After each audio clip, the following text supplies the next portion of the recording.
भोगतो न घडे संचिता वाचोनी भोगतो न घडे संचिता वाचोनी भोगतो न घडे संचिता वाचोनी भोगतो न घडे संचिता वाचोनी भोगतो न घडे संचिता वाचोनी भोगतो न घडे संचिता वाचोनी भोगतो न घडे संचिता वाचोनी भोगतो न घडे संचिता वाचोनी करावे ते मनी समाधान करावे ते मनी समाधान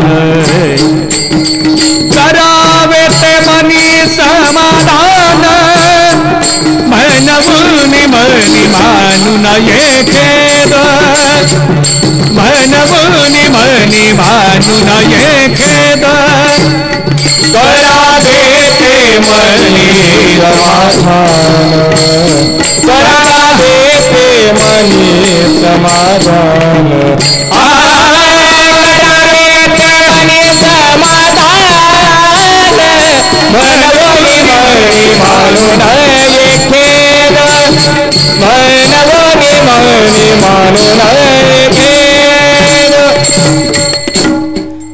भोगतो न घडे संचिता वाचोनी करावे ते मनी समाधान कर्माची गती अशी न्यारी आहे भीष्माचार्यांना शरपंजरी पडावं लागलं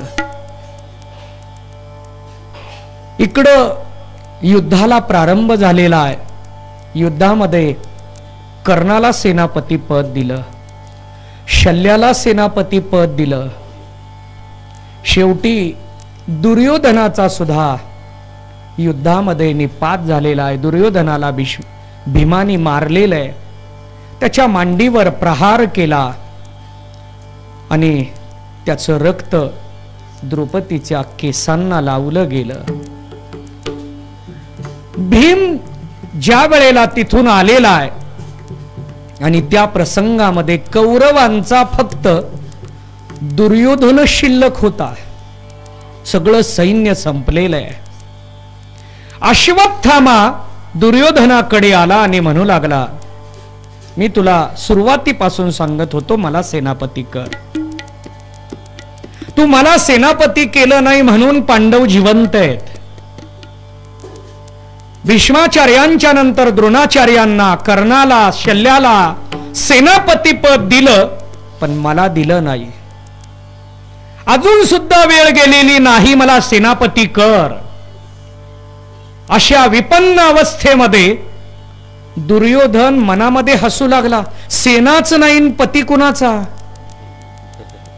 सेनापती व्हायचंय पण कुणाचा सेनाच संपलेली आहे फक्त एकटा दुर्योधन आहे पण मनामध्ये विचार केला सेना संपली आहे पण अश्वत्थामा हा बलशाली आहे त्याच्या बलाचा आपण वापर करावा म्हणून त्यांनी आपलं रक्त घेतलं आणि त्याच्या कपाळावर लावून सांगितलं की तू माझ्या सैन्याचा सेनापती आहे अश्वत्थामा दुर्योधनाला म्हणू लागला की म्हटले बघ आता मी 5ही पांडवांना मारून त्यांचे शीर धडा वेगळे करून तुझ्याकडे घेऊन येतो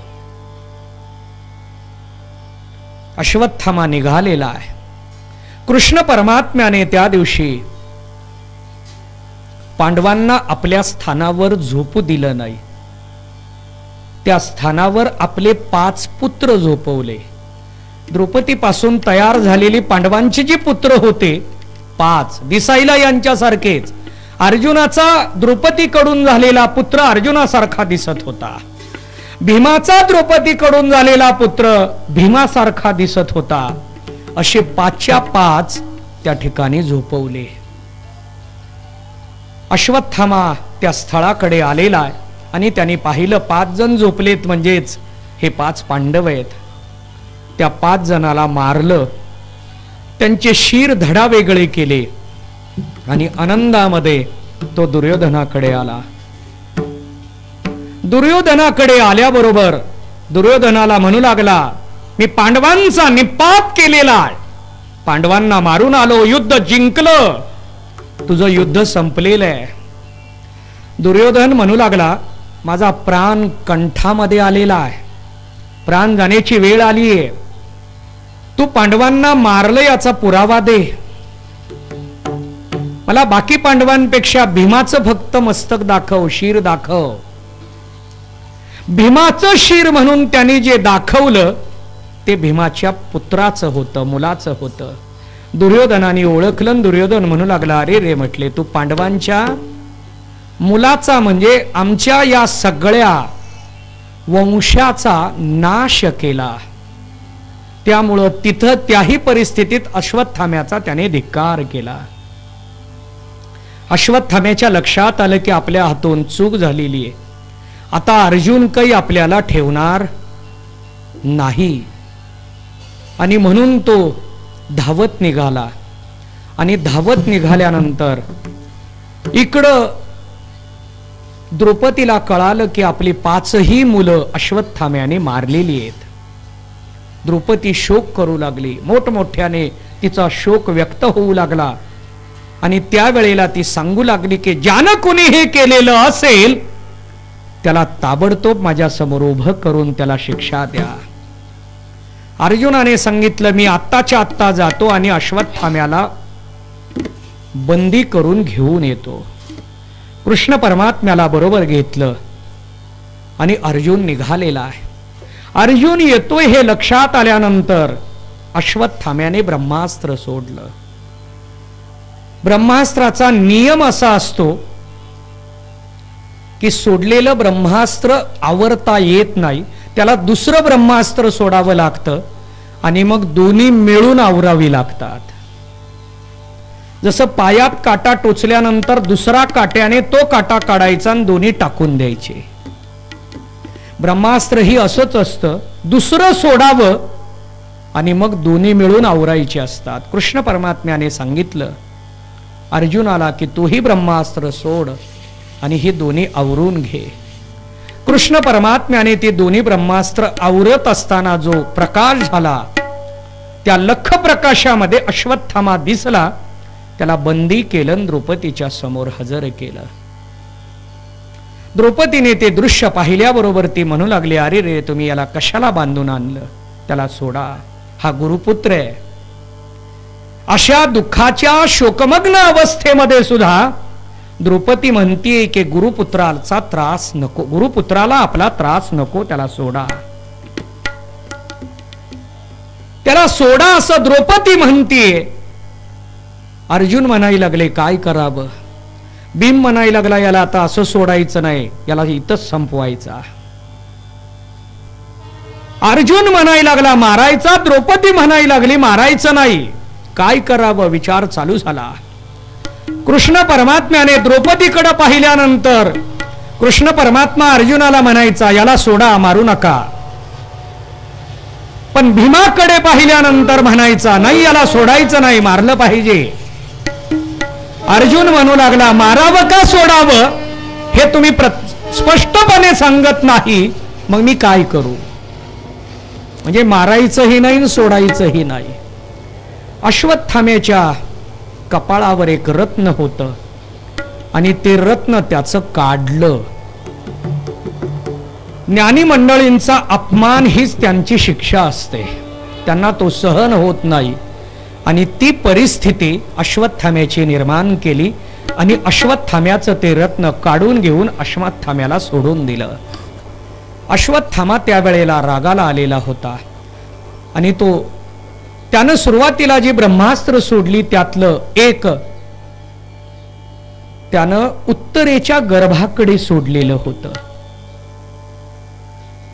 5 ब्रह्मास्त्राला अर्जुनाने आवरून घेतली होती, पण जे ब्रह्मास्त्र उत्तरेच्या गर्भाकडे सोडलं ते ब्रह्मास्त्र मात्र आवरता आलेलं नव्हतं. चरित्र असं सांगितलं जातं की 5 पांडवांना मारण्यासाठी पुन्हा अश्वत्थाम्याने ब्रह्मास्त्र सोडलं. कृष्ण परमात्म्याने सुदर्शनाने त्या ब्रह्मास्त्राचा नाश केला. पण उत्तरेच्या गर्भावर सोडलेलं जे होतं त्याचा नाश करता आला नाही, कारण ते या ठिकाणी दिसलेलं नव्हतं आणि म्हणून ते उत्तरेच्या गर्भाकडे गेलं. कृष्ण परमात्मा त्या ठिकाणी त्यांचं हे युद्ध संपल्यानंतर द्वारकेला जाण्याची तयारी करू लागले. द्वारकेला जाण्याची तयारी करत असताना प्रत्येकाचा निरोप घेऊ लागले. अर्जुनाला विचारू लागले, मला जायचंय, मी द्वारकेचा सुद्धा एक सेवक आहे आणि मला तिथंही सेवा करायची आहे. आता वास्तविक पाहता हा द्वारकेचा स्वामी आहे का सेवक आहे?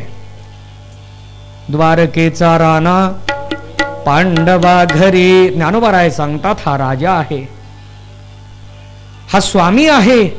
पण हा स्वामी आता इथं सेवकाची सेवेची भूमिका व्यक्त करतोय. त्यावेळेला कुंती मातेकडे येऊन कृष्ण परमात्मा म्हणू लागले, मला जायचंय. कुंती माता ही कृष्ण परमात्म्याची आत्या आहे. द्वारकेतलं यादव घराणं त्यांच्याकडे जाण्यासाठी तुम्ही विचारताय, तुम्ही गेलं पाहिजे. पण पुन्हा म्हणते की नाही, म्हटले तुम्ही गेलात तर पांडवांचं संरक्षण कुणी करेल, तुम्ही राहिलं पाहिजे. तुम्ही राहिलं पाहिजे असं म्हणताना ती म्हणते नाही, तुम्ही गेलं पाहिजे, गेलं तरच यादवांच्याकडे पाहता येईल. कृष्ण परमात्मा म्हणू लागला, आत्या तुम्ही एक काहीतरी सांगा, मी यादवांच्याकडे जाऊ का पांडवांच्याकडे राहू? हा विचार सुरू झाला. त्यावेळेला ती आत्या म्हणायला लागली. वास्तविक पाहता ती आत्या आहे, नातं काही का असेना पण तिने कृष्ण परमात्म्याला ओळखलेलं आहे. कुंती माता कृष्ण परमात्म्याला सांगते की देवा मला असं करा, सतत संकट द्या. सतत जर मला संकट दिली तरच तुमचं मला स्मरण होणार आहे. कृष्ण परमात्मा म्हणू लागले, संकट दुःख मागणारा असा एकच भक्त मी आता पाहिला, नाहीतर माझ्याकडे येणाऱ्या भक्तांमध्ये प्रत्येक जण सुख मागतं, संसारातल्या सगळ्या विषयाची अपेक्षा व्यक्त करतं, पण दुःख मागणारा कोणी भेटला नाही. तुम्ही दुःख का व्यक्त करताय? कुंती मातेनं सांगितलं की दुःखामध्ये फक्त मला तुमचं स्मरण होतं. आणि त्यावेळेला कुंती माता कृष्ण परमात्म्याला म्हणायला लागली की तुमचा अवतारच याच्यासाठी झालेला आहे की तुमचा हा अवतार आगळा वेगळा असा अवतार आहे. त्यामुळे तुम्ही मला यादव आणि पांडव या वृत्तीतून बाहेर काढा. मला देह तादात्म्यातून देहबुद्धीतून बाहेर काढा. हा विचार कोण मांडू लागलं? कुंती माता. आपण चरित्रातून हे चिंतन पाहतो, पण हे तात्विक दृष्ट्या खूप मोठं चिंतन आहे. हाच विचार तुकोबारायांनी एका अभंगातून मांडलेला आहे.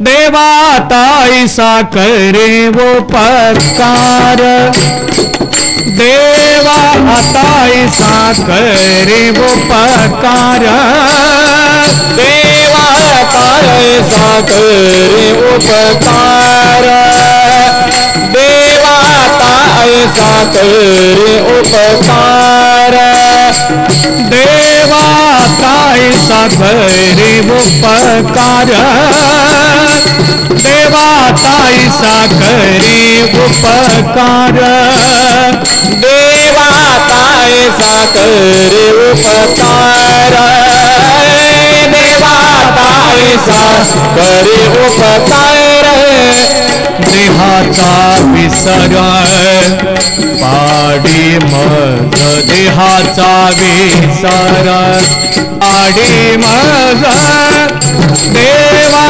ताईसा करे उपकार, देहाचा विसर पाडी मग, देहाचा विसर पाडी मग, तरीच हा जीव सुख पावे माझा, तरीच हा जीव सुख पावे माझा, देवा ताईसा करी उपकार, देहाचा विसर पाडी मज, देहाचा देहबुद्धीचा विसर पाडा, देहबुद्धीतून मला बाहेर काढा. देहबुद्धीतून बाहेर काढायचा विचार कुंती माता कृष्ण परमात्म्याच्या समोर मांडतीये. या सर्वांचा निरोप घेत असताना उत्तरा त्या ठिकाणी आली आणि उत्तरा त्या ठिकाणी येऊन म्हणू लागली, मला वाचवा, मला वाचवा. कृष्ण परमात्मा म्हणायला लागले, असं काय झालेलं आहे म्हणून वाचवा म्हणताय? सगळ्या कुळाचा नाश झाला आणि आता वाचवा वाचवा म्हणून तिने सांगितलं, मला माझ्यासाठी वाचवायचं नाही, माझ्या गर्भासाठी वाचवायचं आहे. गर्भाला काय झालेलं आहे? वेदना होत आहेत, दाह होतोय आणि तो मला सहन होत नाही. कृष्ण परमात्म्याने अंतर्ज्ञानाने पाहिल्याबरोबर लक्षात आलं की अश्वत्थाम्याने सोडलेलं ब्रह्मास्त्र आणि त्याचा गर्भावर परिणाम होतोय. त्यावेळेला कृष्ण परमात्म्याने उत्तरेला सांगितलं की मला काहीतरी द्यावं लागेल, मग मी संकट निवारण करेन. उत्तरेनं विचारलं, तुम्हाला काय द्यायचंय? काही नाही, मातृत्व द्यावं लागेल. मला तुमच्या गर्भात प्रवेश करायचा आहे आणि गर्भात प्रवेश करायचा म्हणजेच मला मातृत्व स्वीकारल्याशिवाय गर्भात जाता येणार नाही. उत्तरेचं मातृत्व स्वीकारलं, उत्तरेच्या गर्भामध्ये कृष्ण परमात्म्याने प्रवेश केला आणि त्या ब्रह्मास्त्राचा नाश केला.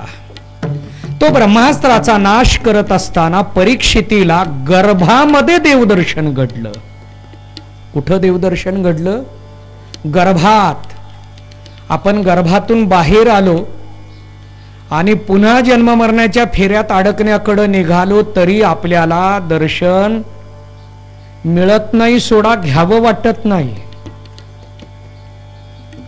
पण परीक्षितीचं काय भाग्य आहे की त्याला गर्भामध्ये दर्शन झालं, त्याचं संरक्षण केलं आणि पुन्हा कृष्ण परमात्म्याने पांडवांचा निरोप घेतला आणि द्वारकेला आले.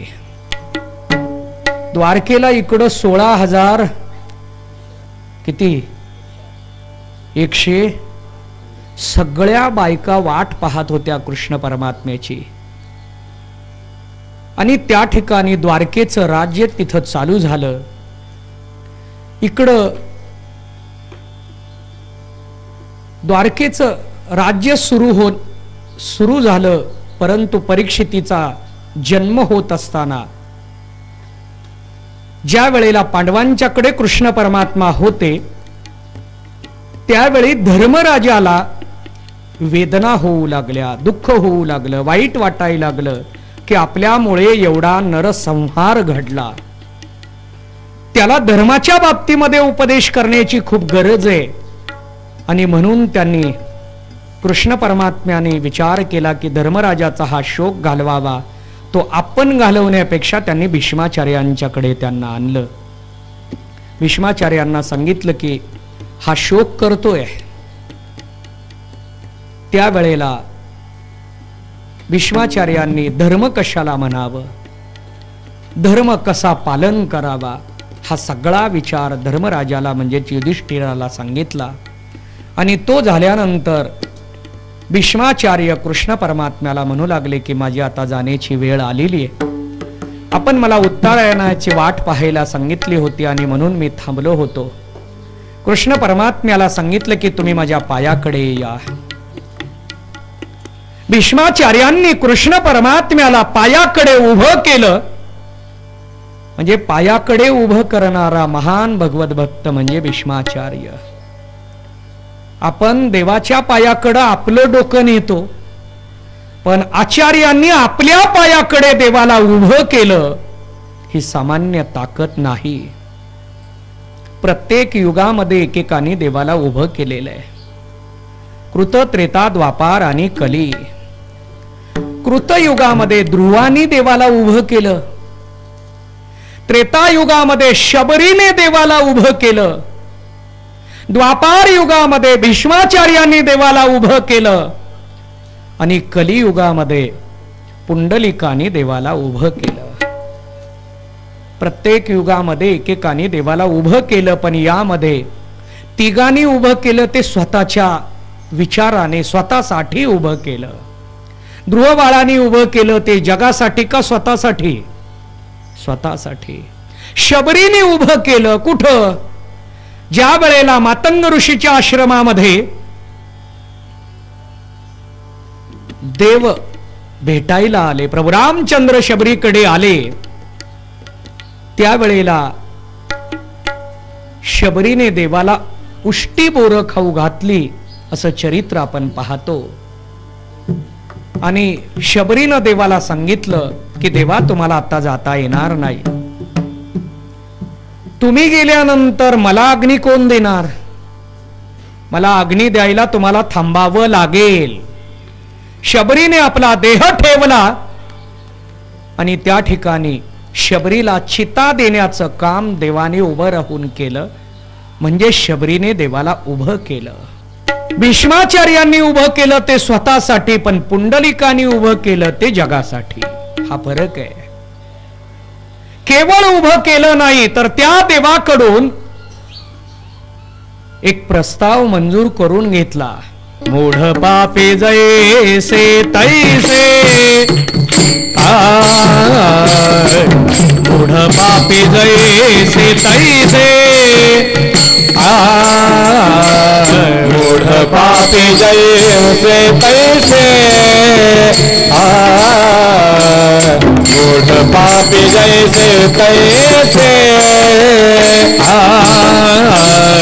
मूढ पापी जैसे तैसे,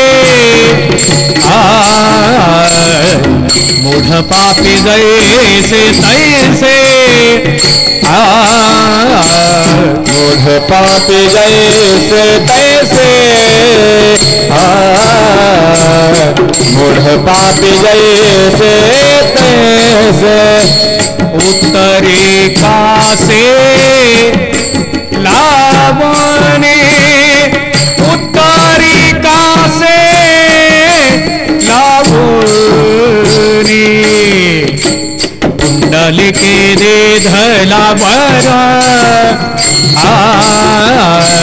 पुंडलिके दे धला बरा, उत्तरी कासे लावणे, उत्तरी कासे लावणे,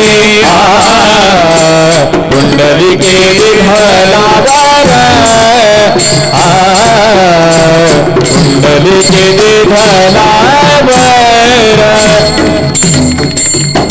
पुंडलिकाने देवाकडून प्रस्ताव मंजूर करून घेतला. भीष्माचार्यांनी द्वापार युगामध्ये देवाला उभं केलं, कारण अंतकालामध्ये देवाला पाहत पाहत आपल्याला देह सोडायचा आहे. भगवद्गीतेचा सिद्धांत आहे, अंतकाले च मामेव स्मरण मुक्त्वा कलेवर. अंतकालामध्ये जर देवाचं स्मरण झालं तर तो सद्गतीला जातो. भीष्माचार्य सद्गतीला जाण्यासाठी देवाला पाहत नव्हते, तर ते मुळातच सद्गती रूप आहे, पण तरी त्यांना परमात्म्याला पाहत आपलं जीवन पूर्ण करायचं होतं. भीष्माचार्य त्या ठिकाणी कृष्ण परमात्म्याला सांगू लागले की तू किती कृपाळू आहे, उदार आहे, आयुष्यभर जन्मभर आम्हाला सांभाळलं, आमच्या पांडवांचं तू रक्षण केलं, पांडवांसाठी तू काहीही करायची तयारी ठेवली, आणि अंतकालामध्ये माझ्या दर्शनासाठी तू उभा राहिला, तू किती उदार आहे. बहु आहे करुणावंत अनंत हे नाम जा, तो हा उतरील पार भव दुस्तर नदीचा. भीष्माचार्य कृष्ण परमात्म्याकडे पाहत अंतश्वास घेऊन त्यांनी आपली इहलोकातली यात्रा संपवली. जीव जातो तो बहिश्वासाने जातो. बघा, जीवाचं जाता जाता तोंड आ होत, श्वास बाहेर पडतून जातो. काही जणांचा डोळ्यातून प्राण जातो, काही जणांचा मुखातून जातो, काही जणांचे डोळे चुकडे असतात. काही जणांचं तोंड उघडं असतं. आपली 9 इंद्रिये कुठूनही प्राण जाऊ शकतो, बहिश्वास म्हणतात. पण अंतश्वास हा फक्त संतांचा असतो, भक्ताचा असतो. अंतश्वासाने ते आपल्या स्थितीला पोहोचतात आणि आपली इहलोकातली यात्रा पूर्ण करतात. भीष्माचार्यांनी ही आपली यात्रा संपवलेली होती आणि पांडवांचा निरोप घेऊन द्वारकेला गेलेले कृष्ण परमात्मा द्वारकेमध्ये तिथला आपला कारभार पाहू लागले. इकडं परीक्षितीने उत्तरेच्या गर्भातून जन्म घेतला आणि जन्म घेतल्याबरोबर तो परीक्षिती रडू लागला.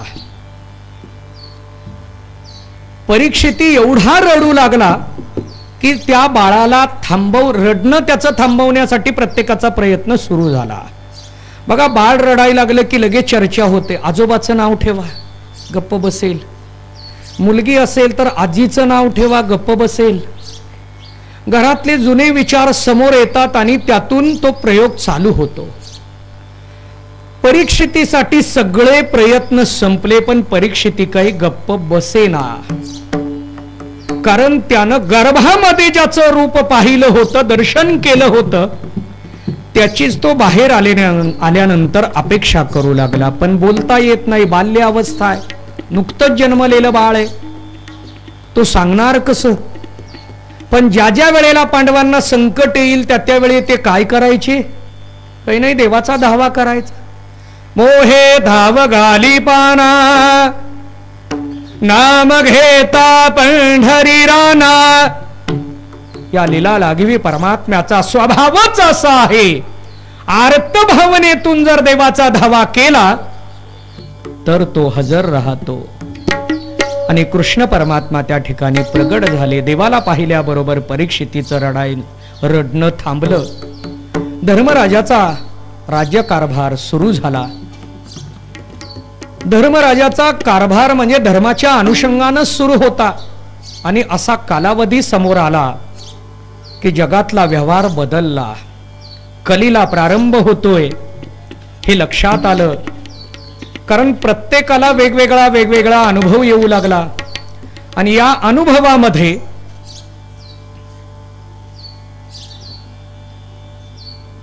अर्जुनाने आपला अनुभव सांगितला, भीमाने आपला अनुभव सांगितला, नकुल सहदेव आपला अनुभव सांगितला.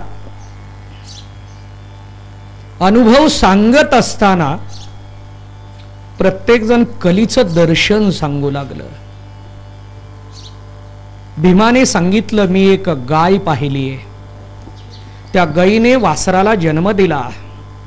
जन्म दिल्यानंतर ती त्याच्यावर प्रेम करू लागली, त्याला बिलगू लागली, त्याला दूध पाजतीये, त्याला पुष्ट करतीये आणि पुष्ट केल्यानंतर ते वासरू पुन्हा तिलाच लाथा मारू लागलं. नकुल सहदेवामध्ये त्यांनी पाहिलेला अनुभव सांगायला लागले. 3 विहिरी आहेत, 2 तुडुंब भरलेले आहेत, पण मधली कोरडी आहे. जे काही वेगळंच त्यांना दिसायला लागलं आणि वेगळा अनुभव येत असताना धर्मराजाही सांगू लागला, मलाही असा एक अनुभव आलेला आहे की एकाच शेत जमीन दुसऱ्याला विकलेली आहे आणि ज्याला विकली त्यानं घर बांधकाम काढत असताना खोदाई केली, त्यामध्ये त्याला संपत्ती सापडली. ती संपत्ती त्यानं ज्याच्याकडून जमीन घेतली त्याला द्यायला आला. तोही घेईना हाही घेईना. हे दोघे मिळून धर्मराजाकडे मागे आले होते. धर्मराजाने सांगितलं, तुमच्या दोघातल्या एकाचं आहे, घेऊन टाका. दोघेही म्हणायला लागले. तो म्हणायला लागला, त्याला विकली त्याचं आहे. हा म्हणायला लागला, त्याची होती माझ्याकडे आली म्हणून मी त्याला देतोय.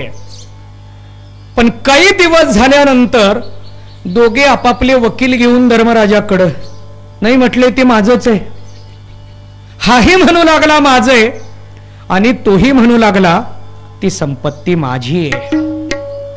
धर्मराजाच्या लक्षात आलं की कलीला प्रारंभ झालेला आहे आणि कलीला प्रारंभ झाला म्हणजे नक्कीच आपल्याला आता महाप्रस्थान स्वीकारावं लागेल. महाप्रस्थान हे आत्ता कलियुगात चालत नाही, पण द्वापार युगामध्ये त्याला परवानगी होती.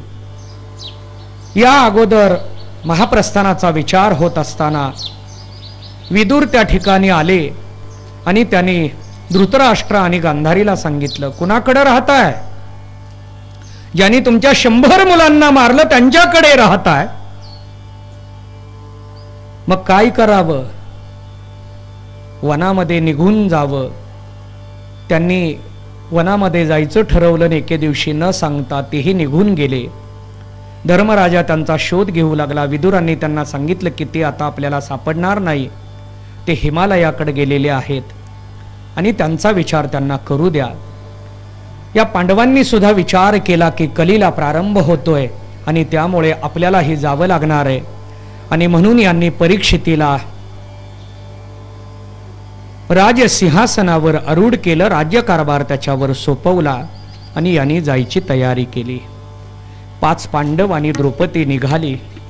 महाप्रस्थानाचा विचार असा असतो की चालत जायचं, बसायचंच नाही. कुठपर्यंत चालत जायचं? देह पडेपर्यंत उत्तरेच्या दिशेने चालायचं, याला महाप्रस्थान म्हणतात. असं जात असताना पहिल्यांदा द्रौपदी पडली, मग नकुल, सहदेव, अर्जुन, भीम हे सगळे पडले. धर्मराजा एकटेच पुढे गेले, पण जाताना त्यांचा अंगठा पडला. कारण आयुष्यामध्ये, जीवनामध्ये एकदाच त्यांनी संदिग्ध बोलणं केलं होतं.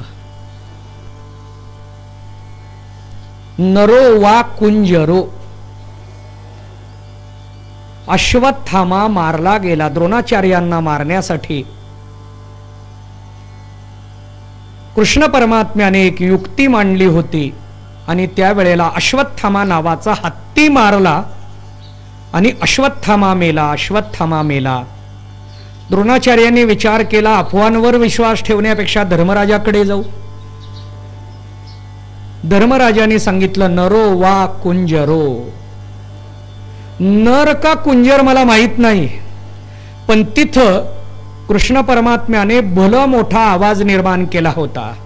सनई चौगडा बँड लावलेलं होतं आणि त्या आवाजात नरो वा कुंजरो हे पुढचे शब्दच त्याच्या कानापर्यंत जाऊ दिले नाहीत.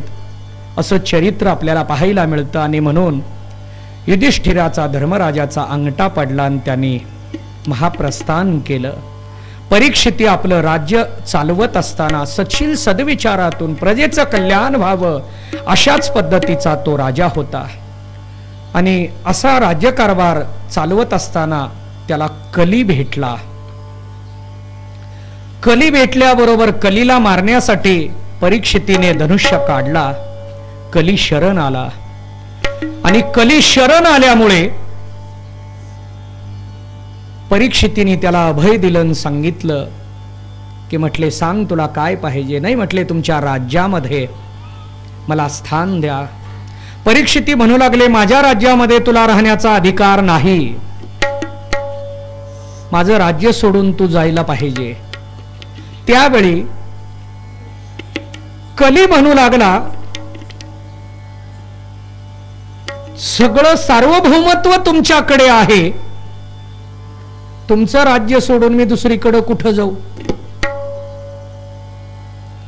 पृथ्वीवरचं सगळंच राज्य तुमचं आहे, सत्ता तुमची आहे, तर मला स्थान कुठे आहे. त्यावेळेला परीक्षितीने सांगितलं 4 ठिकाणं तुला देतो, त्या ठिकाणी तुझं वास्तव्य कर. त्याला पहिलं स्थान दिलं जुगार. जुगाराच्या ठिकाणी त्याला राहायला सांगितलं. त्याला दुसरं स्थान दिलं मद्यपेय. त्याला स्थान देत असताना हिंसा हे तिसरं स्थान दिलं.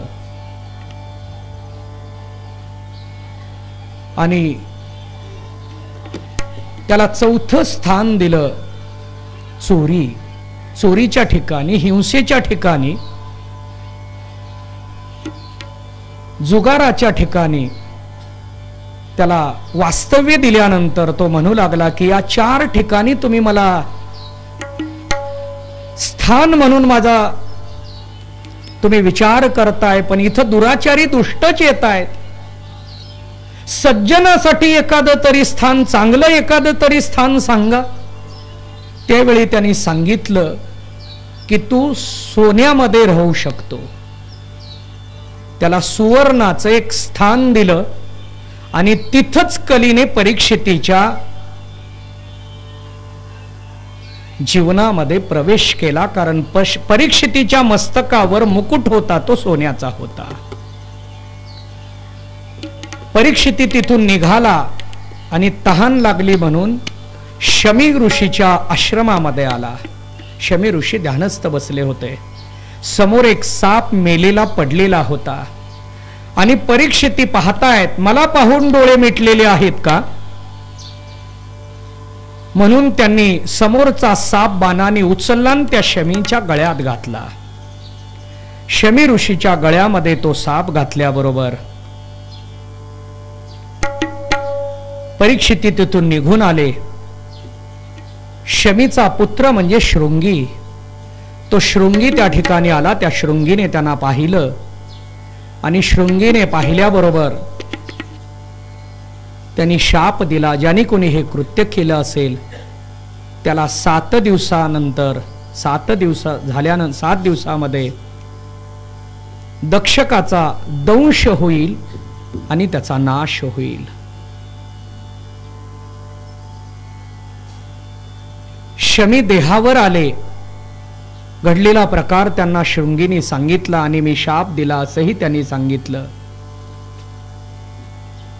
त्यावेळी शमी म्हणू लागले, अरे तू खूप वाईट केलं, खूप चुकीचं केलं. परीक्षिती राजा हा सच्शील सत्प्रवृत्तीचा राजा, पण त्याच्याकडून चुकून चूक झाली असेल, तू का शाप दिला? नाही म्हटले, हा प्रसंग मी पाहिला म्हणून मी शाप दिला. शमी म्हणू लागले, तुझा शाप वाया जाणार नाही, पण परीक्षितीला जाऊन सांगणं हे आपलं कर्तव्य म्हणून त्यांनी परीक्षितीला निरोप पाठवला आणि त्यांना सांगितलं की तुम्हाला 7 दिवसांनी मृत्यू होणार आहे. 7 दिवसात आपला मृत्यू आहे हे परीक्षितीला कळल्याबरोबर परीक्षितीने राज्य त्यागलं, सत्ता त्यागली, ऐश्वर्य त्यागलं, संसार त्यागला. सर्वस्वाचा त्याग करून परीक्षिती निघाला. मरणासन्न अशा विचारामध्ये तो निघालेला आहे. मरण समोर दिसत आहे म्हणून विषयाचा सुद्धा कसलाच परिणाम झाला नाही. आपण आता आनंदाने विषय का सेवन करतो तर आपल्याला आणखी आपलं मरण कळलेलं नाही. संतांनी आपल्याला आपलं मरण सांगितलेलं आहे. क्षणभंगूर नाही भरवसा, व्हारे सावध तोडा माया आशा.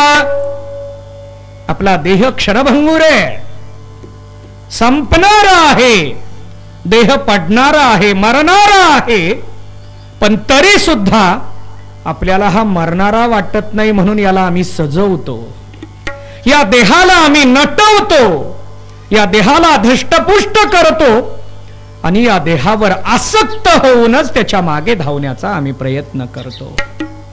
कारण आम्हाला आणखी मरण कळालेलं नाही. सांगणाऱ्याला मरण लक्षात येत नाही, ऐकणाऱ्याला कसं लक्षात येणार आहे?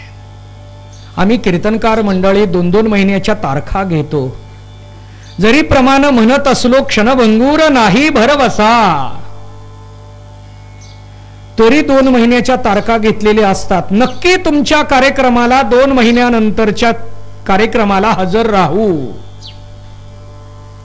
या अनुषंगाने एक विचार मांडला जातो. एका वेळेला धर्मराजाकडे एक याचक आला आणि तो याचक दान मागू लागला. धर्मराजाने सांगितलं, ठीक आहे, तुला मी दान देतो, पण उद्या माझ्याकडे ये, म्हणजे मी तुला दान देईन.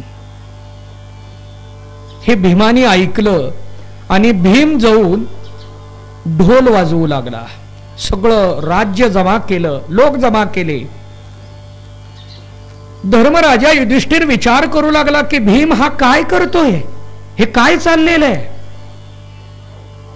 आणि त्यावेळी धर्मराजाला समोर असताना भीम म्हणायला लागले,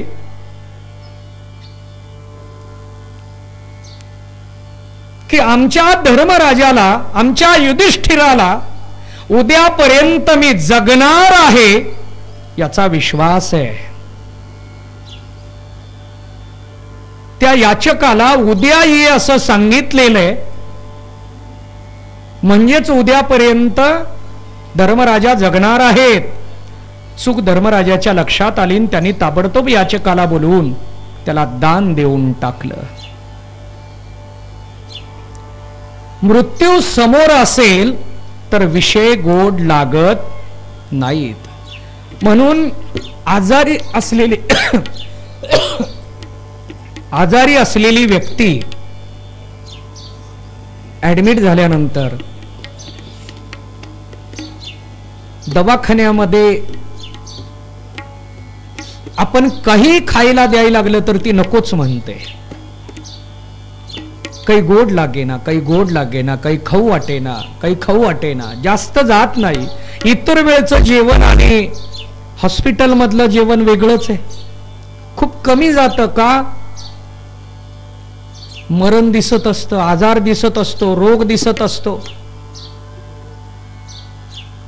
आणि अशा परिस्थितीमध्ये परीक्षिती राजाला मरण दिसू लागलं आणि त्यांनी आपल्या राज्यातले सर्व ऋषी मुनी जमा केले, महात्मा बोलावून घेतले आणि सर्वांच्या समोर विषय मांडला.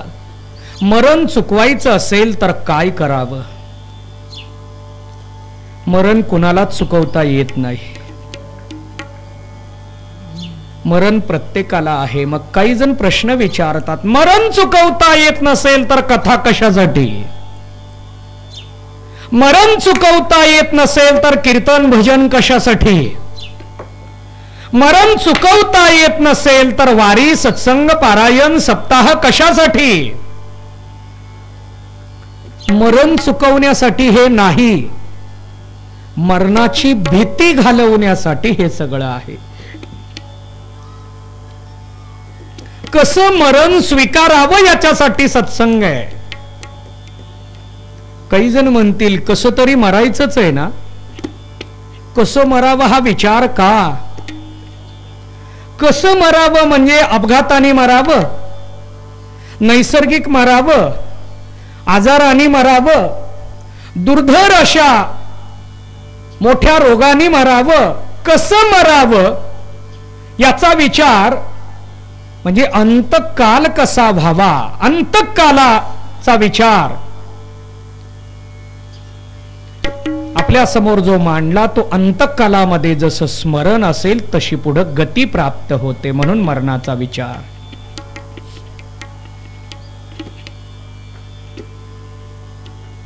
परीक्षितीला मरण कळलं म्हणून तो सर्वांना म्हणायला लागला की मला मरण कसं चुकवता येईल.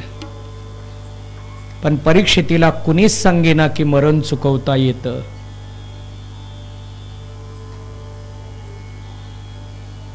शुकाचार्य परीक्षितीकडे आले. परीक्षिती हा गंगा किनारी बसलेला आहे. जिज्ञासा आहे अंतःकरणामध्ये आणि जिज्ञासा निर्माण झाल्यामुळे शुकाचार्य परीक्षितीकडे आले.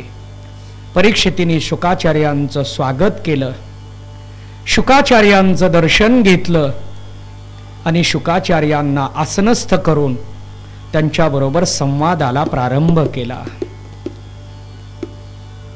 श्रीमद भागवताचा खरा श्रोता आणि वक्ता म्हणून परीक्षिती आणि शुकाचार्यांच्याकडे पाहिलं जातं. यामध्ये शुकाचार्यांनी परीक्षितीला श्रीमद भागवत सांगत असताना परीक्षितीच्या प्रश्नाची उत्तर द्यायला सुरुवात केली. परीक्षितीने प्रश्न विचारला, मरण कसं चुकवता येईल? त्यांनी सांगितलं, अरे बाबा, मरण हे आपल्याला नाहीच. मरण हे उपाधीला आहे, मरण हे देहाला आहे, मरण हे प्रकृतीला आहे, मरण हे अधिष्ठानाच्या ठिकाणी नाही, स्वरूपाच्या ठिकाणी जाणं येणं घडत नाही. आपण ज्याचं तादात्म्य करू लागलो त्याच्या ठिकाणी मरण आहे. जन्म आणि मृत्यू याच्या अनुषंगाने विचार मांडला जातो. दोन देहाचा संयोग म्हणजे जन्म आणि दोन देहांचा वियोग म्हणजे मृत्यू. स्थूल देह आणि सूक्ष्म देह या दोन देहाचा संयोग.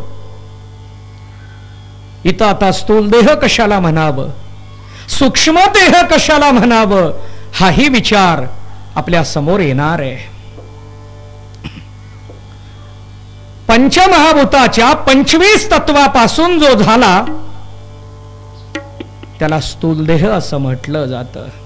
पृथ्वी, आप, तेज, वायू आणि आकाश या पंचमहाभूताच्या पंचीकृत 25 तत्वापासून स्थूल देह आणि पंचमहाभूताच्या अपंचीकृत तत्वापासून 17 तत्वाचा सूक्ष्म देह. या दोन देहाचा संयोग म्हणजे जन्म आणि याच दोन देहाचा वियोग म्हणजे मृत्यू. देहाचं जन्म आणि मरण आहे. स्थूल देहाचे 7 धर्मशास्त्रांनी सांगितलेले. देहाचा वर्ण सांगितला, देहाचं परिमाण सांगितलं, देहाचं जन्म मरण सांगितलं, देहाची जाती सांगितली, देहाचा आश्रम सांगितला. आणि यामध्ये जन्म आणि मरण हे देहाला आहे, आत्म्याला नाही, ब्रह्माला नाही, स्वरूपाला नाही, अधिष्ठानाला जन्म मरण नाही. पण तुझं तादात्म्य देहाच्या ठिकाणी असल्यामुळे तुझा प्रश्न आहे की मरण कसं चुकेल. तुला जर जन्म मरणाचा विचार बाजूला काढायचा असेल तर तादात्म्य निघालं पाहिजे. पण तादात्म्य कसं निघणार आहे, तादात्म्य कसं बाजूला करावं हाही विचार समोर येतो. तादात्म्य बाजूला काढण्यासाठीच भक्तीचं नियोजन आहे. श्रीमद भागवताचं जर श्रवण झालं तर त्यातून निर्माण होणारी भक्ती ही तादात्म्याला बाजूला काढते. अध्यात्म सांगतात ज्ञानाशिवाय तादात्म्य जात नाही, पण भागवत ग्रंथ सांगतो की भक्तीनेही तादात्म्याची निवृत्ती होते. तादात्म्य म्हणजे काय हाही विचार आपल्याला पाहावा लागणार आहे. संबंधाचे 3 प्रकार शास्त्रांनी सांगितले. संयोग संबंध, समवाय संबंध आणि तादात्म्य संबंध. संयोग संबंध 2 मूर्त पदार्थाचा होतो, चर अचराचा होतो. पक्षी झाडावर येऊन बसला, संयोग संबंध. समवाय संबंध गुण आणि गुणीचा, गुळ आणि गोडी हा समवाय संबंध. आणि तादात्म्य संबंध म्हणजे ब्रह्म आणि प्रकृतीचा, अध्यस्त आणि अधिष्ठानाचा. तादात्म्य निर्माण होतं पण ते नष्ट होतं कधी, अधिष्ठानाच्या ज्ञानानंतर. चिंतन अवघड वाटेल म्हणून याच्या विस्तारात जात नाही.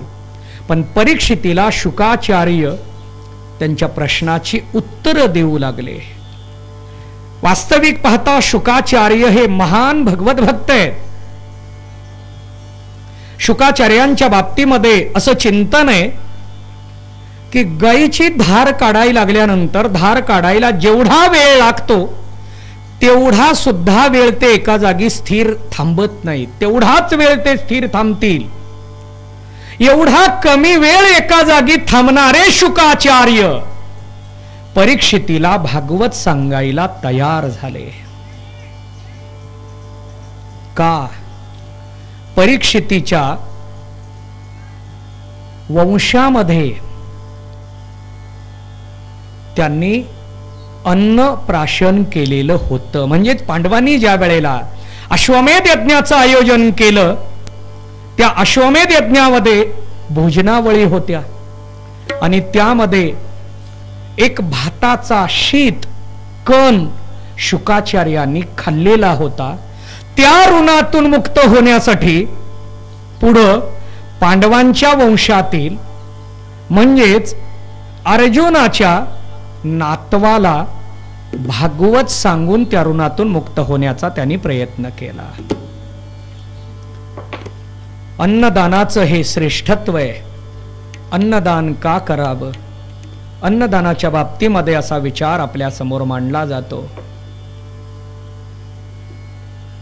शुकाचार्य कुठेही स्थिर न राहणारे पण भागवत सांगायला तयार झाले आणि परीक्षिती जिज्ञासेनं आपला प्रश्न मांडू लागला. जिज्ञासा म्हणजे ज्ञाप्तुम इच्छा जिज्ञासा.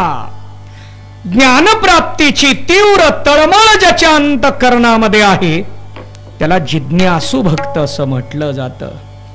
आणि असा तळमळीचा भक्त म्हणजे परीक्षिती. 7 दिवसामध्ये मला यातून मुक्त होता येईल का? त्याला सांगण्यात यायला लागलं, अरे बाबा, खटवांग राजाला फक्त 1 तास उरला होता. एकनाथ महाराज हरिपाठामध्ये हा विचार मांडतात. 1 तास उरला खटवांग रायासी. खटवांग राजाला कळलं 1 तासात मृत्यू आहे आणि त्यांनी त्या 1 तासाचा सदुपयोग केला आणि 1 तासात खटवांग राजा मुक्त झाला असं चरित्र आहे. प्रल्हाद 1 क्षणामध्ये मुक्त झाला. ज्ञानोबरायांनी त्याचा उल्लेख केलेला आहे. सत्वर उच्चार प्रल्हादी बिंबला. सत्वर उच्चार प्रल्हादी बिंबला. सत्वर उच्चार प्रल्हादी बिंबला. सत्वर उच्चार प्रल्हादी बिंबला. सत्वर उच्चार प्रल्हादी बिंबला. सत्वर उच्चार प्रल्हादी बिंबला. सत्वर उच्चार प्रल्हादी बिंबला. सत्वर उच्चार प्रल्हादी बिंबला. उद्धवाला धरला कृष्ण दाता. उद्धवाला धरला कृष्ण दाता. हरिमुखे म्हणा, हरिमुखे म्हणा, हरिमुखे म्हणा, हरिमुखे म्हणा. उद्धवाला धरला कृष्ण दाता. उद्धवाला धरला कृष्ण दाता. हरिमुखे म्हणा, हरिमुखे म्हणा, हरिमुखे म्हणा, हरिमुखे म्हणा. सत्वर उच्चार प्रल्हादी बिंबला. उद्धवाला धना कृष्णदाता. ज्ञानोबरायांनी 8व्या अभंगामध्ये हा विचार मांडला. 1 क्षणामध्ये प्रल्हाद उद्धरून गेला. 1 तासामध्ये खटवांग राजा आणि 7 दिवसामध्ये परीक्षिती राजा. परीक्षितीला सांगण्यात आलं की 7 दिवस तुझ्यासाठी खूप आहेत. 7 दिवस हे काही कमी नाहीत आपल्यासाठी असं सांगावं लागतं. 1 जन्मात 1 अवस्था प्राप्त झाली तरी 7 जन्मानं तरी मुक्ती मिळेल. कारण भगवद्गीतेने असं सांगितलेलं आहे, बहुनाम जन्मनामन्ते ज्ञानवान मां प्रपद्यते वासुदेव सर्वमिति समहात्मा सुदुर्लभा. अनेक जन्म गेली तरी त्याचा साक्षात्कार होत नाही. जन्म जावी लागतात. मग आपल्याला 1 जन्म नव्हे 7 जन्मात जरी मुक्ती मिळाली तरी भाग्यवान. पण परीक्षितीला 7 दिवसात कृतार्थ करणारे शुकाचार्य आहेत. महान भगवत भक्त आहेत. शुकाचार्य हे सामान्य नाहीत. त्यामुळे सूत शौनकांना कथा सांगत असताना प्रारंभी त्यांनी शुकांना नमन केलेलं पाहायला मिळतं. शुकाचार्यांना त्यांनी नमन केलं, कारण शुकाचार्य हे महान भगवत भक्त आहेत आणि ते भगवत भक्त असल्यामुळे ते परीक्षितीला कथा सांगू लागले. म्हणून परीक्षितीची जिज्ञासा वाढत गेली. हा दोघांचा संवाद शौनकाला सांगत असताना सुतांनी 24 अवताराचं वर्णन केलेलं पाहायला मिळतं. सूत शौनकांना नैमिषारण्यामध्ये कथा सांगू लागले आणि त्या कथेमध्ये 24 अवताराचं वर्णन त्यांनी केलेलं आहे. यामध्ये सनत कुमार, वराह, नारद, नर नारायण, कपिलाचार्य, दत्तात्रेयांचा अवतार, यज्ञ अवतार, वृषभदेवाचा अवतार, पृथु अवतार, मत्स्य अवतार, कुर्मा अवतार, धन्वंतरी अवतार, मोहिनी अवतार, नृसिंह अवतार, वामन अवतार, परशुराम अवतार, व्यास अवतार, राम अवतार, बलराम अवतार, श्रीकृष्ण अवतार, कल्की अवतार, बुद्ध अवतार, हयग्रीव अवतार आणि हंस अवतार, अशा 24 अवताराचं वर्णन आपल्याला पाहायला मिळतं. यामध्ये 10 मुख्य अवतार सांगितले. काही ठिकाणी 22 अवताराचं वर्णन आहे, काही ठिकाणी 10 मुख्य म्हणून सांगितले. पण सुतांनी शौनकांना विचार मांडत असताना 24 अवताराचा विचार मांडला आणि या 24च्या 24 अवताराचा विस्तार या श्रीमद भागवत कथेमध्ये आपल्या समोर मांडलेला आहे. श्रीमद भागवत हे महापुराण आहे. पुराणांचा विचार आणि महापुराणाचा विचार वेगळा आहे. यामध्ये 10 लक्षणं आहेत, 10 अंग आहेत. ज्यामध्ये 10 अंग असतात त्याला महापुराण असं म्हटलं जातं. 10 अंगाने युक्त जे आहे त्याला महापुराण म्हणतात. 5 अंगाने 7 अंगाने जे असतं त्याला पुराण म्हटलं जातं. पण महापुराणामध्ये 10 अंग यावी लागतात. या 10 अंगाचाही विचार मांडत असताना महाराजांनी लक्षण सांगितलेलं आहे. सर्ग, विसर्ग, स्थान, पोषण, उती, मन्वंतर, ईशानु कथा, निरोध, मुक्ती आणि आश्रय, या 10चा विस्तार म्हणजे श्रीमद भागवत कथा. मग सर्ग कशाला म्हणावं, विसर्ग कशाला म्हणावं? एक स्थूल सृष्टीचं वर्णन आणि सूक्ष्म सृष्टीचं वर्णन. जसं आपल्याकडे स्थूल देह पाहिला जातो तशी स्थूल सृष्टी मांडली जाते, सूक्ष्म देह पाहिला जातो तशी सूक्ष्म सृष्टी मांडली जाते. याच्याशिवाय स्थानाचा विचार आहे, पोषणाचा विचार आहे, उती, उती म्हणजे वासना. यामध्ये 3 प्रकारची वासना सांगितलेली आहे. असुर वासना, मानव वासना आणि देव वासना. वासनेचंही वर्णन आपल्याला पाहायला मिळतं ते कश्यप आणि दितीच्या चरित्रामध्ये. कश्यप आणि दितीचं चरित्र आपल्याला पाहायला मिळतं.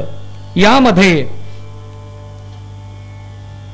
दितीने कश्यपाला, हे दोघे पती पत्नी, सूर्य अस्ताला जात असताना तिने आपली कामना पतीच्या समोर व्यक्त केली आणि व्यक्त केल्यानंतर कश्यप तिला म्हणू लागले की ही वेळ बरोबर नाही.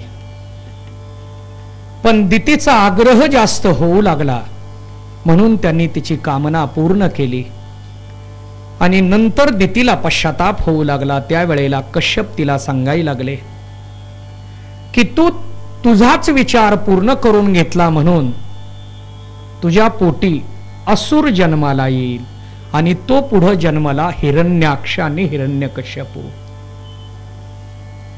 गृहस्थ आश्रमामध्ये सुद्धा काही नियम सांगितलेले आहेत, काही बंधनं सांगितलेली आहेत आणि त्या बंधनाचा विचार करूनच आपण पुढे गेलं पाहिजे.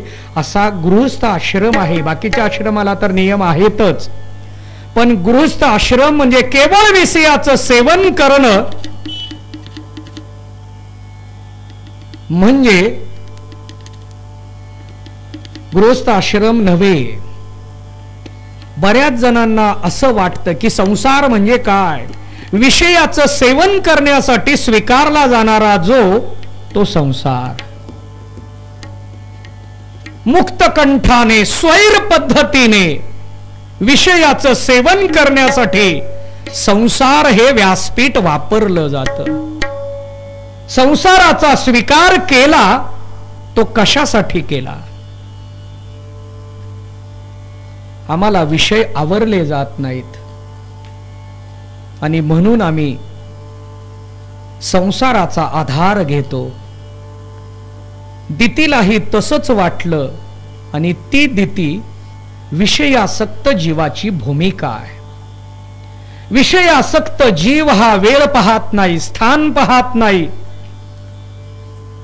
कोणत्याही नियमाचा विचार न करता विषयाचं सेवन करतो. बघा, घरामध्ये सुद्धा जेवण कधी करावं?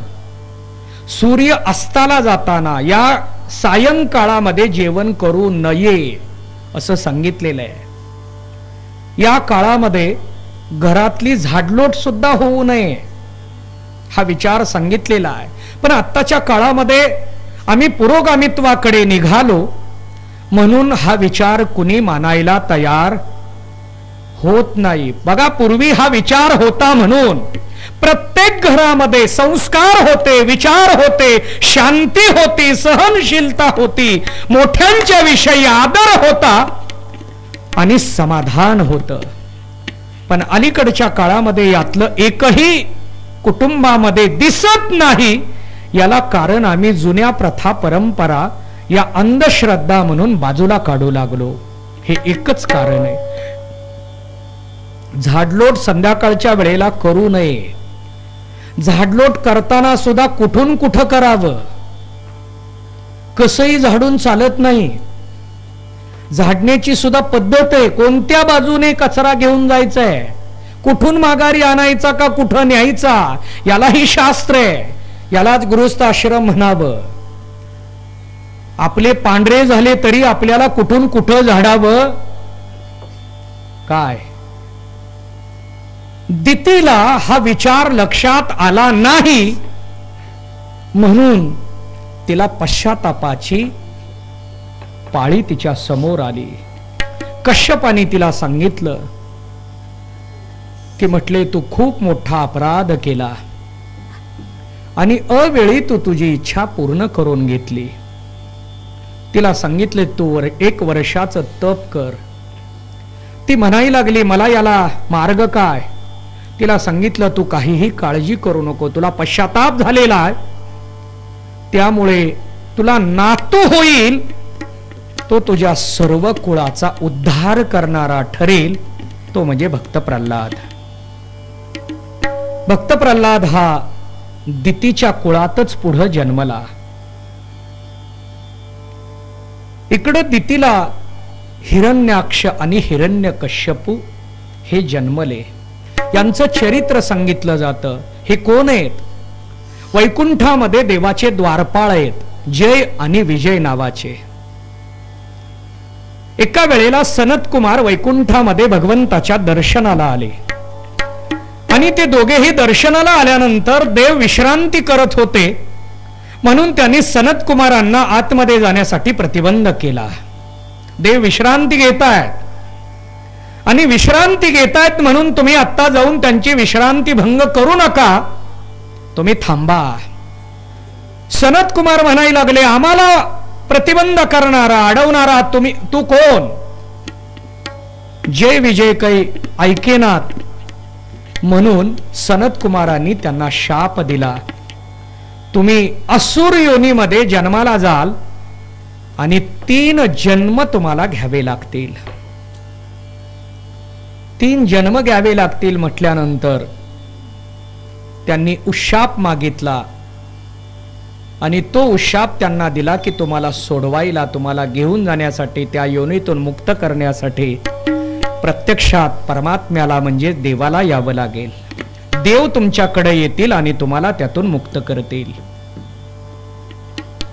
ते जय विजय म्हणजे पहिला त्यांचा जन्म हिरण्याक्ष आणि हिरण्यकश्यपू. त्यानंतरचा रावण आणि कुंभकर्ण, त्यानंतरचा शिशुपाल आणि कंस, 3 वेळा जय विजयाने असुर योनीमध्ये जन्म घेतला आणि 3 वेळेला देवाने येऊन त्यांचा संहार करून त्यांना त्या योनीतून मुक्त केलं. हिरण्याक्ष, हिरण्य म्हणजे सोनं, अक्ष म्हणजे डोळा. ज्याची दृष्टी सोन्यावर आहे म्हणजे लोभावर आहे त्याला हिरण्याक्ष म्हणतात. आपली दृष्टी कुठे आहे? सोन्यावर आहे, पैशावर आहे, कशावर आहे? आपल्याला जास्त काय आवडतं? सोनं आवडतं. सोनं असलंच पाहिजे, बिगर सोन्याचं कसं राहावं? बरोबर आहे. गळ्यामध्ये काहीतरी पाहिजे, कानामध्ये काहीतरी पाहिजे, नाकामध्ये काहीतरी पाहिजे, हातामध्ये काहीतरी पाहिजे, बोटामध्ये काहीतरी पाहिजे. सोनं परिधान करावं का सोन्यासारखं जीवन बनवावं? आपल्या लक्षात आलं पाहिजे काय करायचंय. बघा, ज्ञानोबारायांचं चरित्र मांडत असताना हाच विचार मांडलेला आहे. जयाची द्वारी सोन्याचा पिंपळ, जयाची द्वारी सोन्याचा पिंपळ, जयाची द्वारी सोन्याचा पिंपळ, जयाची द्वारी सोन्याचा पिंपळ, जयाची द्वारी सोन्याचा पिंपळ, जयाची द्वारी सोन्याचा पिंपळ, जयाची द्वारी सोन्याचा पिंपळ, जयाची द्वारी सोन्याचा पिंपळ, अंगी ऐसे बळ रेडा बोले, अंगी ऐसे बळ रेडा बोले, करीला ते कायनो हे महाराज, करीला ते कायनो हे महाराज, अंगी ऐसे बळ रेडा बोले, अंगी ऐसे बळ रेडा बोले, करीला ते कायनो हे महाराज, करीला ते कायनो हे महाराज, जयाची द्वारी सोन्याचा पिंपळ, अंगी ऐसे बळ रेडा बोले. सोन्यासारखं जीवन करणं का सोनं परिधान करणं? हिरण्याक्ष आणि हिरण्यकश्यपू. हिरण्यावर आरूढ होतो म्हणजे जो विषयासक्त होतो, सत्तेवर आरूढ होतो, सत्तेशिवाय ज्याला शक्य होत नाही त्याला हिरण्यकश्यपू म्हणतात.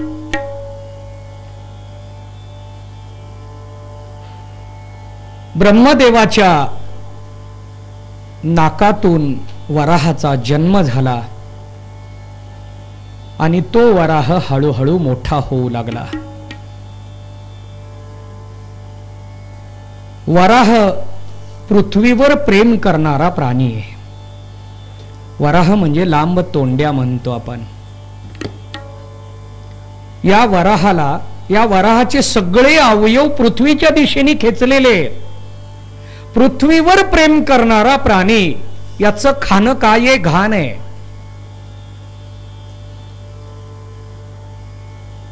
पृथ्वी तत्वाचा तो स्वीकार करतोय म्हणजेच तो आलेला आहे पृथ्वीच्या रक्षणासाठी. हिरण्याक्षाने पृथ्वीला समुद्रामध्ये ढकलून दिलं. पृथ्वीचं संरक्षण व्हावं याच्यासाठी पृथ्वीवर प्रेम करणारा देह स्वीकारावा म्हणून देवाने वराह अवतार धारण केला. वराहाच्या माध्यमातून पृथ्वीचं संरक्षण करत असताना हिरण्याक्ष समोर आला आणि त्याच्याबरोबर गदा युद्ध सुरू झालं.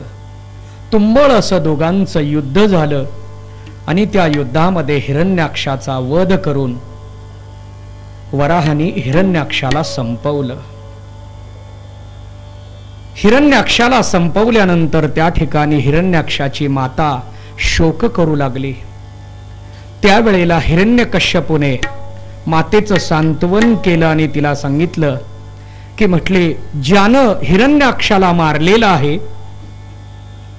त्याला मारल्याशिवाय मी गप्प बसणार नाही. मी तपश्चर्येला जाणार, तपश्चर्या करून वर मागून घेतो आणि त्याचा वध करतो. हिरण्यकश्यपू वनामध्ये आलेला आहे. ज्या ठिकाणी तो तपश्चर्या करू लागला त्या ठिकाणी त्याच्या कानावर नारायण शब्द येऊ लागला. एका पोपटाच्या कडून तो नारायण शब्द तिथं उच्चारला जाऊ लागला. हिरण्यकश्यपूला त्याचा व्यत्यय येऊ लागला आणि त्याला हाकलण्याचा प्रयत्न केला, पण पुन्हा तो तिथं यायचा. हिरण्यकश्यपूने तपश्चर्या थांबवली आणि तो घरी आला. घरी आल्यानंतर पत्नीनं विचारलं, तुम्ही का आला? तपश्चर्येला गेला होता आणि तपश्चर्येतून मधूनच तुम्ही माघारी का आलात? त्यानं सांगितलं की मला तिथं व्यत्यय येऊ लागलेला आहे. आणि तो व्यत्यय काय येतोय म्हटल्यानंतर हा पक्षी जो आहे तो नारायण म्हणतोय. पुन्हा त्यांच्या पत्नीने विचारावं की तो काय म्हणतोय? नारायण म्हणतोय, नारायण म्हणतोय. आणि असं नारायण नारायण ऐकत असताना गर्भधारणा झाली, त्यातून प्रल्हादाची उत्पत्ती आहे. आपण त्या भगवंताचं स्मरण करू.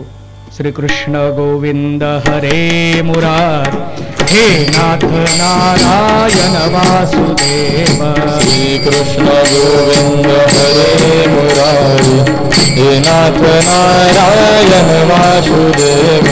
श्रीकृष्ण गोविंद हरे मुरार, हे नाथ नारायण वासुदेव. श्रीकृष्ण गोविंद हरे मुरारी, हे नाथ नारायण वासुदेव. हे नाथ नारायण वासुदेव, हे नाथ नारायण वासुदेव. हे नाथ नारायण वासुदेव, हे नाथ नारायण वासुदेव. हे नाथ नारायण वासुदेव, हे नाथ नारायण वासुदेव. हे नाथ नारायण वासुदेव, हे नाथ नारायण वासुदेव. श्रीकृष्ण गोविंद हरे मुरारे, हे नाथ नारायण वासुदेव. श्रीकृष्ण गोविंद हरे मुरारी, हे नाथ नारायण वासुदेव. हे नाथ नारायण वासुदेव, हे नाथ नारायण वासुदेव. हे नाथ नारायण वासुदेव, हे नाथ नारायण वासुदेव. श्रीकृष्ण गोविंद हरे मुरारे, हे नाथ नारायण वासुदेव. श्रीकृष्ण गोविंद हरे मुरारी, हे नाथ नारायण वासुदेव. श्रीकृष्ण गोविंद हरे मुरारे, हे नाथ नारायण वासुदेव. श्रीकृष्ण गोविंद हरे मुरारी, हे नाथ नारायण वासुदेव. हिरण्यकश्यपूच्या तपश्चर्येचा विचार आपण या ठिकाणी पाहत होतो. हिरण्यकश्यपू तपश्चर्येतून तपश्चर्या न करता माघारी आला म्हणून त्याच्या पत्नीने विचारायला सुरुवात केली आणि त्यावेळी तो सांगू लागला की मला प्रतिबंध होऊ लागला, अडथळा होऊ लागला. आणि तो कशाचा अडथळा होतोय? तर एक पक्षी बसलेला आहे, पोपट बसलेला आहे आणि तो नारायण नारायण म्हणतोय. ती पुन्हा पुन्हा विचारायची, काय म्हणतोय? पक्षी म्हणतोय. पक्षी नारायण कसा म्हणेल? नाही म्हणत होता, काय म्हणत होता? आणि असं नारायण नारायण त्याच्याकडून म्हणून घेऊन त्यातून गर्भधारणा झाली आणि त्याच गर्भधारणेतून जो जन्मला तो प्रल्हाद. हिरण्यकश्यपूला 4 मुलं सांगितली जातात, लाद, अल्लाद, उल्लाद आणि प्रल्हाद. हा प्रल्हाद म्हणजे महान भगवत भक्त. कश्यपाने दितीला सांगितलं होतं की तू केलेल्या प्रायश्चित्तामुळे तुला पुढं नातू, तुझ्या कुळाचा उद्धार करणारा तुझ्याकडं जन्माला येईल. आणि तोच हा भक्त प्रल्हाद. या भक्त प्रल्हादाचं चरित्र आपल्याला पाहायचंय. आपण श्रीमद भागवत कथेमध्ये एकेका चरित्राचा विचार पाहत असताना